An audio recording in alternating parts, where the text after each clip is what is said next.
25 miles an hour.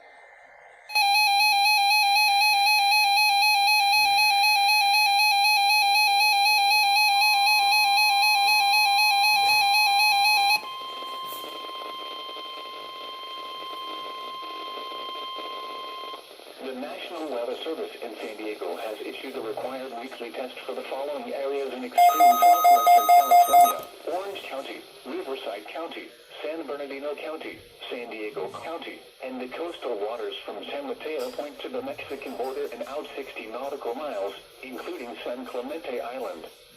A test signal was broadcast to test the public warning system. The test is normally conducted between 10 a.m. and noon each Wednesday, weather permitting. The signal was also used to test the activation and emergency readiness of the Skywire network of radio operators.